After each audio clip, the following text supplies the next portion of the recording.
कमला एक बहुत स्वार्थी महिला है। उसने पैसों के लिए एक ऐसे इंसान से शादी की जो पहले से शादीशुदा और एक बच्चे का पिता भी था।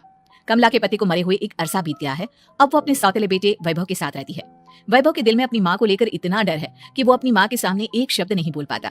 उसकी माँ जो कहती है उसको सर झुकाकर वही मानना पड़ता है। वैभव, तुमने अभी तक घर का काम क्यों नहीं किया? तुमसे कितनी बार कहा है कि सूरज निकलने से पहले तुम घर की साफ सफाई पूरी कर दिया करो। वैभव कुछ नहीं बोलता, चुपचाप सर झुकाए अपनी माँ की बात सुनता रहता है। तभी पास में खड़ा नौकर सुखराम कहता है, मालकिन, वैभव बाबा को रात से तेज बुखार है, इसलिए वो सुबह जल्दी उठ नहीं पाए। उनके बदले मैं घर की साफ सफाई कर देता हूँ। इसे कोई बुखार नहीं है, मैं इसे अच्छी तरह से जानती हूँ। ये सब काम न करने के बहाने हैं। सुखराम काका, बोल दो इसे, सारे घर का काम यही करेगा, और इससे समय पर अपना काम पूरा नहीं किया तो इससे आज का खाना भी नहीं मिलेगा। मगर मालकिन, वैभव बाबा की सच में ही तबीयत खराब है, आप एक बार देख तो लीजिए।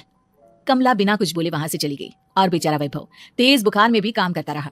कमला वैभव की शादी एक ऐसी लड़की से कराना चाहती थी जो अनपढ़ हो, और कमला से इसी तरह डरे जिस तरह वैभव डरता है, ताकि वैभव की सारी जायदाद और धन दौलत उसकी मुट्ठी में रहे।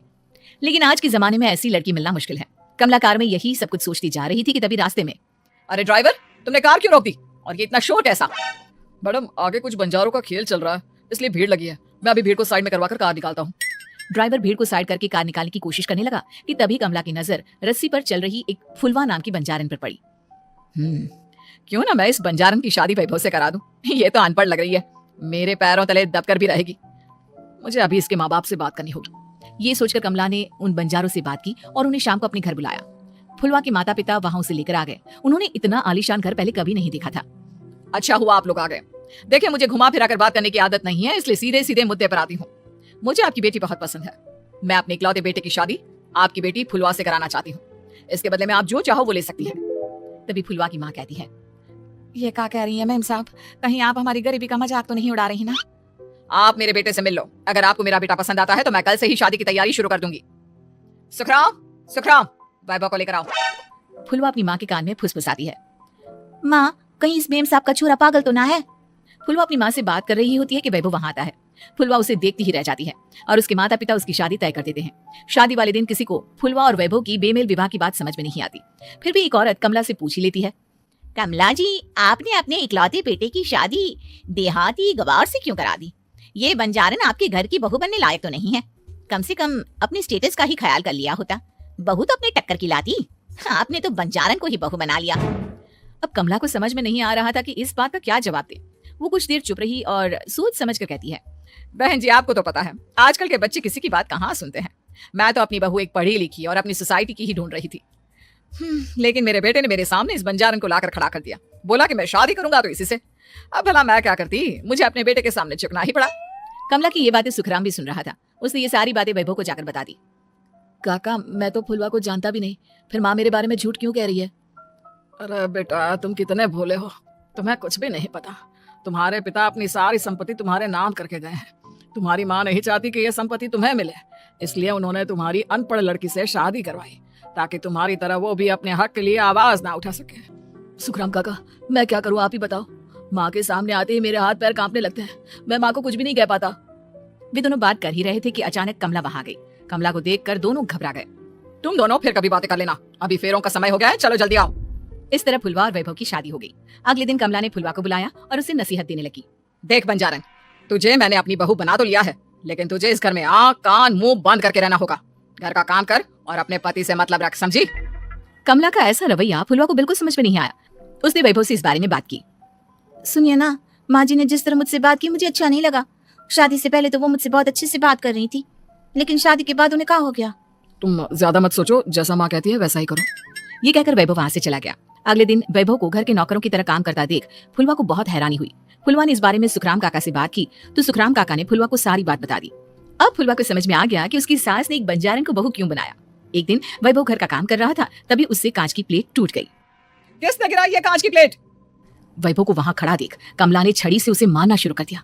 उसके पैर में कांच चुभ गया और खून बहने लगा, लेकिन फिर भी कमला उसे मारी जा रही थी। ये देखकर फुलवा ने कमला के हाथ से छड़ी छीन ली और तोड़कर फेंक दी। बंजारन, तेरी इतनी हिम्मत, तूने मेरे हाथ से छड़ी छीनी?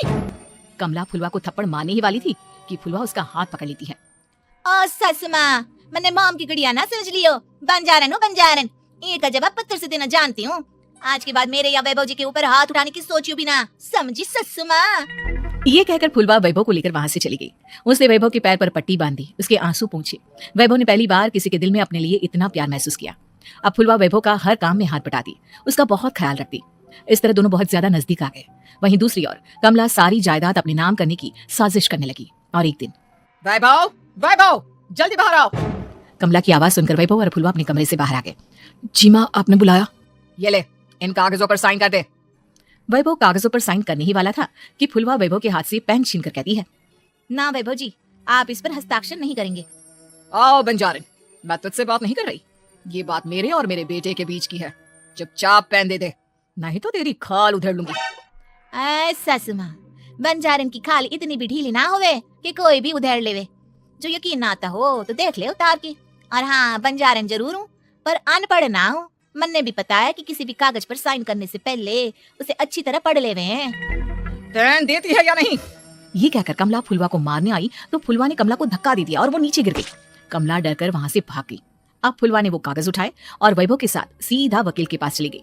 वकील ने वो कागज देखी और फुलवा को बताया, वैभव के पिता की सारी जायदाद और संपत्ति वैभव के नाम है, लेकिन वैभव की सौतेली माँ इस संपत्ति को अपने नाम कराना चाहती है, इसलिए इन कागजों पर वो साइन करा रही थी। तो अब हमें क्या करना चाहिए वकील साहब? वकील ने फुलवा और वैभव को सब कुछ अच्छी तरह से समझा दिया।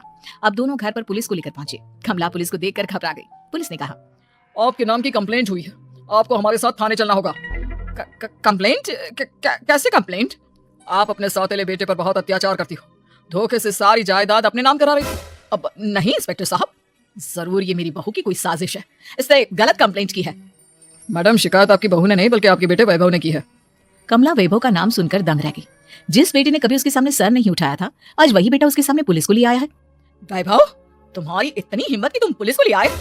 हाँ माँ, मैं लाया हूँ पुलिस को, और मेरे अंदर इतनी हिम्मत कभी ना आती अगर फुलवा मेरा साथ ना देती।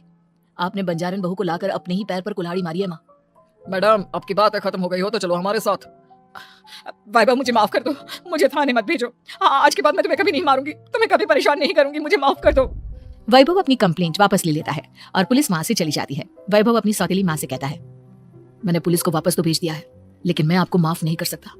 आपने बचपन से आज तक कभी मेरे सर पर हाथ नहीं रखा, हमेशा मुझे मारती रही, नौकरों की तरह बर्ताव करती रही। आप इस घर में नहीं रह सकती, चली जाइए यहाँ से। कमला घर छोड़कर चली गई और सड़क किनारे खड़ी होकर सोचने लगी, काश मैंने वैभव को माँ की तरह प्यार किया होता तो आज मैं इस तरह से बेसहारा ना